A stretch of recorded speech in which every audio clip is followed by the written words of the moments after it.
Let's get groovy, baby, as Michael Myers makes his shagodelic return to cinemas as Austin Powers. Wait, I mean, the other Michael Myers is back to terrorize Jamie Lee Curtis all over again in the new Halloween. Also, Jack Black is back and ready to get his bumps goosed in the new sequel, Goosebumps 2. That and more on today's episode of The Real Review, so stay tuned.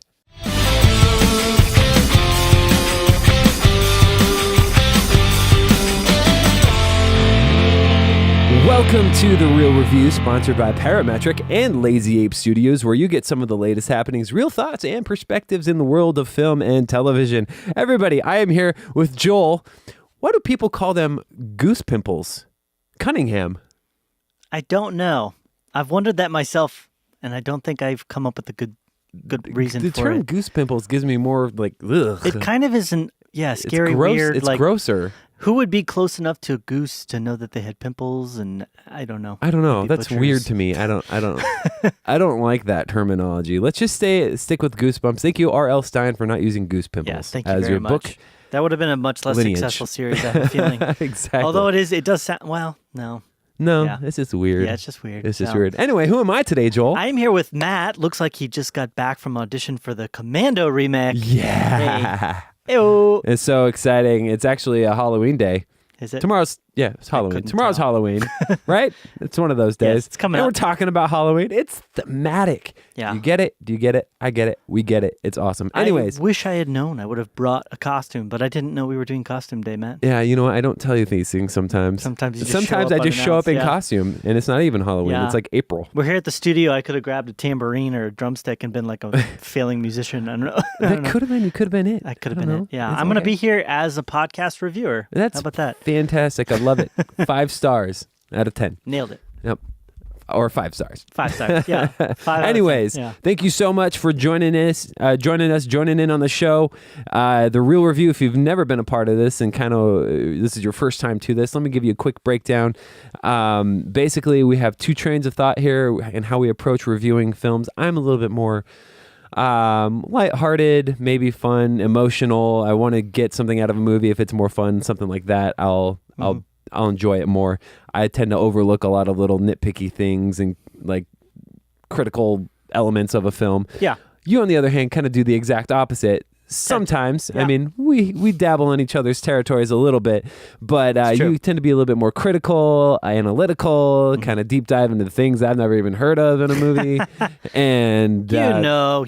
Yeah, and at the end, that's what we do, is we bring it all together and give you a real synopsis, a real review of sorts on the film.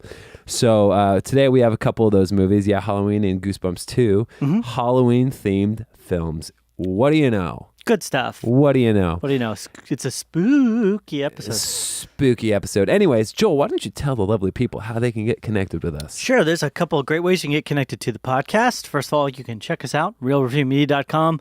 We also have our Facebook, which is facebook.com/realreviewmedia. We'd love to get connected on both of those platforms with you. Additionally, Twitter and Instagram, both at Real Review Media. And then finally, we'd love to hear your thoughts and perspectives. Tell us what your costume was this year. I don't care. Just send us an email. Let us know what's going on. realreviewmedia@gmail.com. Did you see my Instagram post, who I was for Halloween? My Halloween costume I did? No. Dude, I was Lee Abbott, which is John Krasinski's character from A Quiet Place. It's pretty good. That is pretty good. So were you just walking around constantly going? I had a sweet beard, like and people? Yeah, it was good times. They'd start talking to you, and you'd just be like, yeah, I'm like, stop, be quiet. There's aliens, and they eat you. I love you. Anyways. Well, that wraps that up. Thanks for telling people how they can get connected with us. My pleasure. Let's go ahead and dive into the first one here, because I didn't get to see what you got to see. So I didn't get to see the Goosebumps 2, but you got to see Goosebumps 1 and 2. Correct. It just made sense for you, I think, maybe. And I got to see Halloween. Now, here's the funny thing about Halloween, before we get into that, is that there are 1,000 sequels to the original. Yeah. There's one in space. I mean, for goodness sakes. That's Jason. Oh, Jason, yeah. That's Friday. I don't know my scary movies very well, I should say. It's like Yeah. It's like Jason X Jason or X, something. yeah, the one where they go to space. Yeah, sorry. It's all good. Sorry. What's the one where they... Oh, yeah. So Michael Myers, I will say, has been pretty well secluded into his own series of films. Like Jason got brought into the one with Freddy. Yeah, Freddy versus Jason. Yeah, okay. Yeah. So I like scary movies, and I've respected what was originally done with the original Halloween, John Carpenter and all that fun stuff back in the day. I was never really a huge fan, though. And it might just be because I didn't really get into horror movies until it's kind of a different era. Like I remember like one of the first scary movies I thought was like really scary at the time, but I didn't watch scary movies a lot till then, was Scream. And I was like, oh man, this is so scary. But it's funny too and all that stuff. Yeah. So the original Halloween, I have a respect for it. I don't have this like I think it's an amazing film. I do respect, I honor where it comes from. But what's interesting about this new Halloween is that it erases all the sequels. It erases all the sequels and takes place.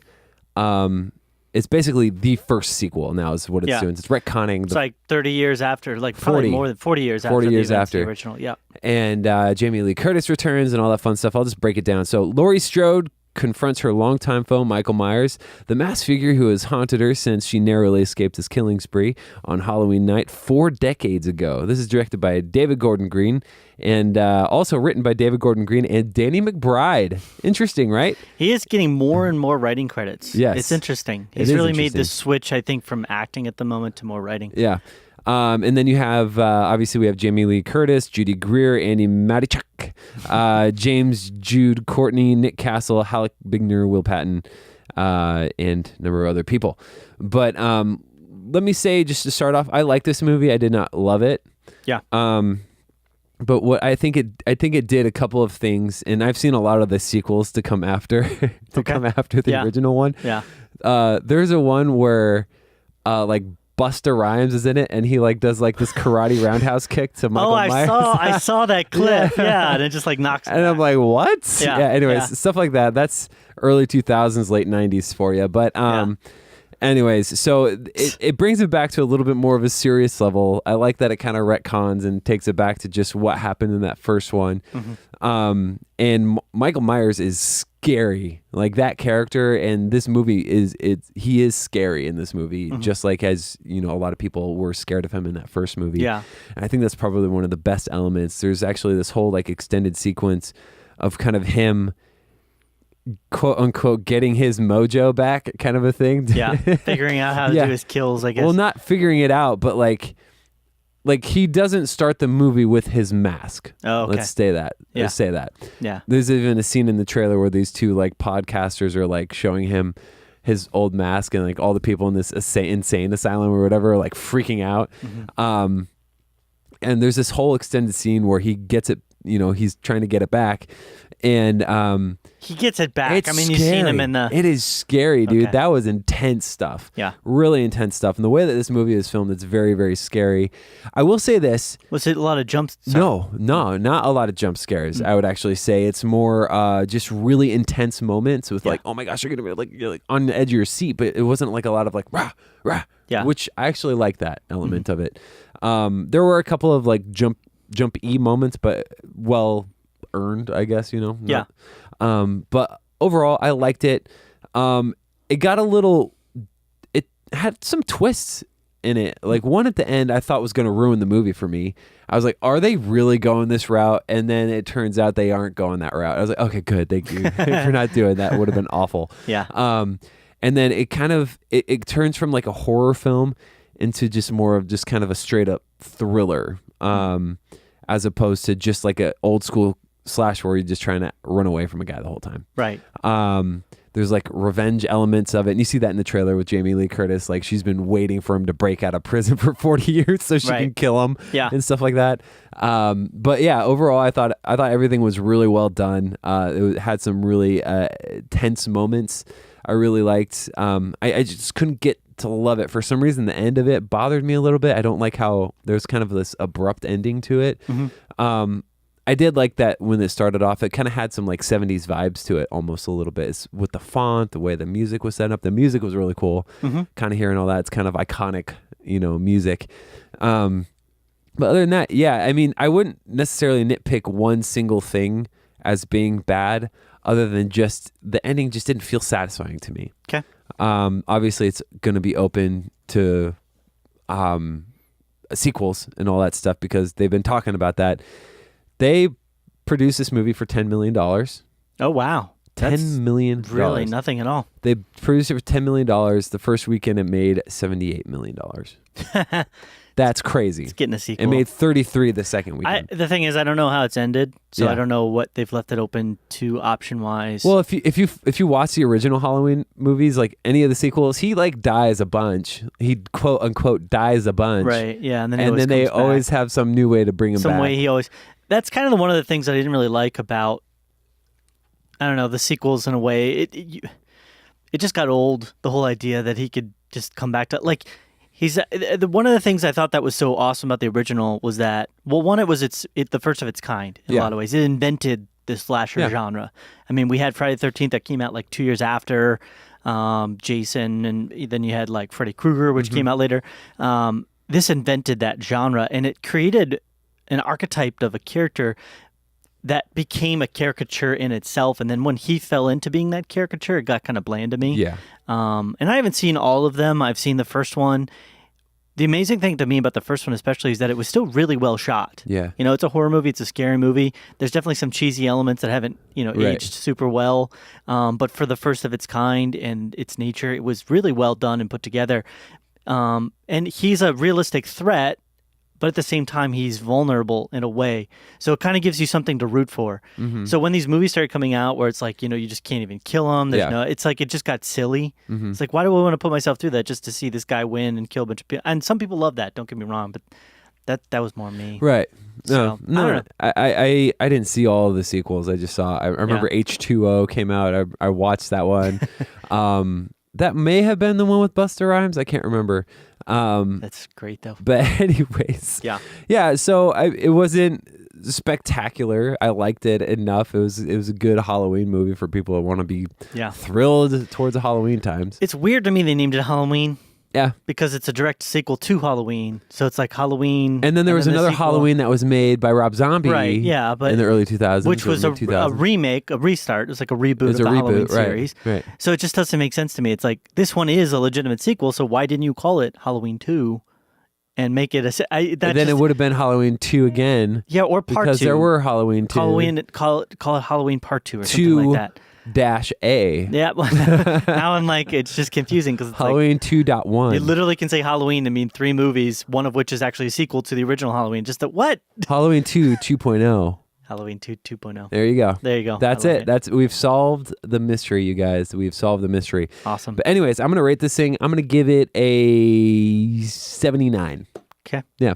So the ending was the big thing that just kind of felt flat. And I mean, I liked it. I liked it. I just didn't love it. Can't necessarily put my finger on one like thing in particular. Just the ending, I thought it was abrupt. I was like, wait a minute, what?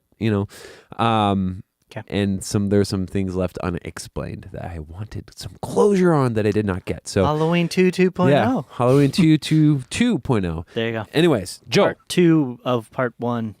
Joel. Yes. You got to see another movie. I did. It sounds like it was your favorite movie of the year. Scary in its own way, Matt. Okay. Why don't you go ahead and tell us about and that? not because the movie had scary elements. Okay. I got to see Goosebumps 2 Haunted Halloween. This film, I will give you a brief synopsis here.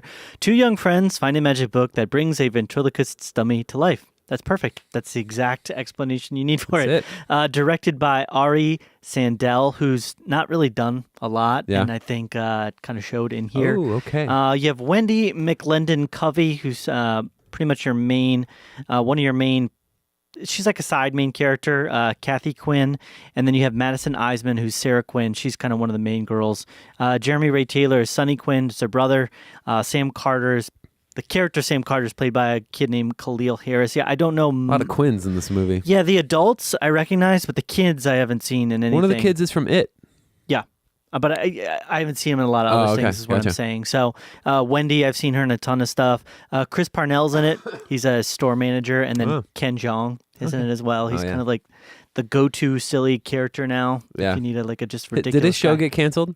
His Dr. Ken or whatever? I think so. Yeah, I don't see anything about it I never anymore. watched it. Actually, I tried to watch an episode of An Airplane, which is done. I like him in Community. El Tigre. Anyway, Okay. no, you're fine. The bar was not very high for this film. I went into it mainly because I didn't feel like seeing Halloween, and I was with somebody else. They didn't want to see Halloween either, and so we were like, "Well, I gotta see something," and so go see Goosebumps 2. And I saw the first one, and the first one, without going too far into that rabbit trail, was weird, Okay. entertaining at times, kind of silly, but I felt like they did a good enough job Okay. making it interesting. I gotcha. Not gonna, break new ground in cinematic world or anything.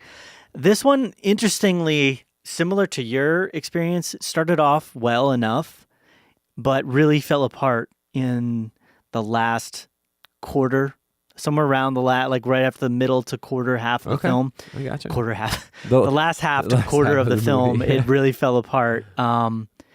Interestingly enough, up until the middle-ish area, you were kind of connecting with the film, Okay. and there were some deeper elements that were on the board for the film. Okay. And I was like, hey, you're kind of like, because you're thinking like, oh, it's the first one was such a silly, cheesy film. They're not going to have any story to draw from this. And none of the main characters from the original are really in the film. Jack Black's in there, but legitimately, the only reason he's in the film, I believe, is to set up another sequel. Oh, okay. A third Goosebumps film, because All right. he didn't do, legitimately did absolutely nothing. Every scene he showed up, he just went, ha, and then ran away. Ha, and it was like the last quarter of the film. I'm spoiling that for you, sorry. Oh, man. Now I yeah. can't see it anymore. And then he has like a brief little scene at the end where it sets up the third film. So he made his money. Goosebumps 3.0. Yeah, but in the first half of the film, they set it up almost the story of like the importance of family. Oh, okay. And family. And then at the end, they And- like kill the family. no, they just everything just kind of goes blah. Blah. It's like they set up all these things and then stuff just happens. Okay. And they don't really explain it, and they don't really go Reasons. into they don't really go into reasons for why. And it's not like the first half of the film is like super well structured and Yeah. super, but it's well paced. They give time for character development. They give time for, good action to kind of like take place, and it's realistic in a way. In a way, it's hard to say that it's realistic when it's about a dummy dude coming out of a man. yeah. But things are happening, and it makes sense for why. It's a very simple film in the first half. Okay. And so I think because of that straightforward nature and because things pretty much tie into themselves, you're able to like follow it along reasonably well. And I Right. would have given it like a decent, okay-ish rating, like C+, B- kind of range if it had stayed in that vein. But then the ending happens, and it's like they literally just were like, well, we got to end this somehow. Blah. And they just like had all these things happen, and it just resolves itself.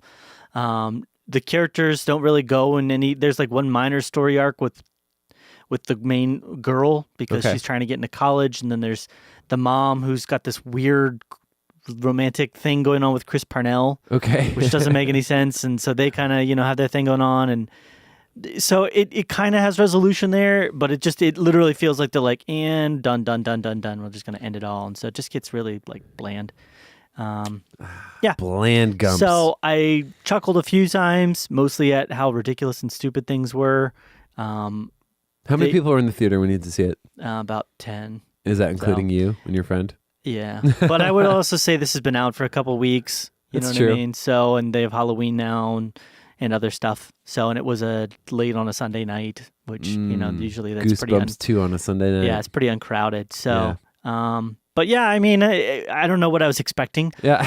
I think it kind of, in a way, went above the bar of what I was expecting, and then by the end of it, ended up going below it. Okay.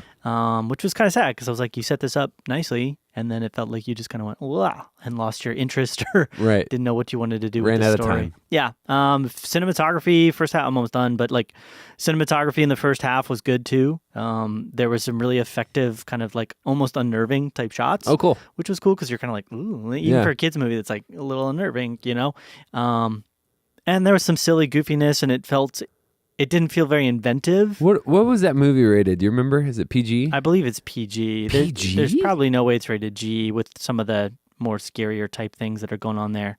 Yeah, PG. For scary creature action and images. Well, wasn't The House with the Clock on its Walls PG? Yeah. So That's funny. That should have been. That had some legitimate stuff in there that I'm like, if you're a little kid, you might really get scared about this. Yeah. So I don't know. It felt like first they did a great job. This is the last thing I'll say. First, it felt like it did a great job of substantiating this as a standalone film that had its own reason and purpose for being in existence. But then by the end of it, it felt like they just kind of phoned it in. Was the only tie-in Jack Black to the first film? Yeah, they talk a little bit about the events of the first film very briefly, and that's kind of one of the ways they learn about what's going on and how to fight it and stuff. Gotcha. But yeah, they have their own like something gets set up at the end of the first film, which is kind of just there because of the plot line and how things happen. Like they had to write in the first film to get rid of the creatures. And they're like, we're not going to do that with this film. We're just going to make it a book that sucks creatures into it, which is kind of, I believe, substantiated at the end of the first film because he like writes in it and then all the creatures get sucked into it. So this one, they're just like, no, we're just going to have a book that just sucks creatures in because it looks cooler. So they don't have to write anything. Like Ghostbusters. So they're, and that's kind of where it started to fall apart was when they found that book. Okay, I got you. Or when they started using the book. Because it's like, as soon as you have that book, that's like, it defeats everything. Yeah. And they're just running around with the book in tow. Like, I don't know what I should do. And it's like, just use the book. You know what I mean? Like, literally sucks the creatures in. So, yeah, it just felt a little silly. And then things stopped making sense in a certain way. Like, some of the creatures that were created by the book would get sucked into the book, but then they were like things that were in real life that got turned into other things, but then the humans that got turned into other things wouldn't get sucked into the book. And I was like, well, how come that thing gets sucked in, but that human died? So again, Joel, I just don't think you understand the mythology here. Well, I understand it because they can't show people getting like eaten by a book, So I don't know. Okay. That was all I was going to say. But my rating for this, I'm going to give this a 69. Hey-o. So D+. D+. Yeah, it was going to be higher, but then that ending. Yeah, I gotcha. Yeah. I gotcha. Well, hey, that's okay. That's okay. You can't win them all. Sorry. I'm sorry. But good to know. And I probably won't be running out to the Cineplex to see that anytime soon. Not necessary. But thank you so much for sharing that with the fine folks and myself. I'm looking forward to Goosebumps Part 1. Part 3 of Part 1. Well, when they release a new Goosebumps, it's actually going to retcon this whole second one. Oh, that'd be great. So it's a Part 1. And then it's a Part 3, Part 1. But it's 40 years later. 40 years later. And Jack Black is Jack Black's got to fight the Yeti again. Yep. Yeah. It's going to be crazy. My father. Things are going to get wild, folks. Things are going to get wild. Anyways, that's it for the show today. Thank you so much for tuning in, checking us out, whether you're watching us on YouTube, the vid channel, or if you're listening to us on the classic old podcast. A couple ways, again, to remind you, you can get connected on realreviewmedia.com. That'll connect you to our Instagram, Twitter, or Facebook at Real Review Media. REEL, real spelled that way. And then also realreviewmedia.com. That's how you can get a hold of us if you want to give us some suggestions of some things that we should watch or check out or review. Those kinds of things. That would be spectacular. Feel free to go ahead and do so. Joel, is there anything else that you would like to add? Bohemian Rhapsody, man, coming out this weekend. I know, I'm excited for that. That looks good. It's not getting great reviews, but we'll hold out. We'll see. I think it'll be a musical event. It'll be great. It'll be good. Yeah, we'll check it out. Anyways, it's been real. It's been real.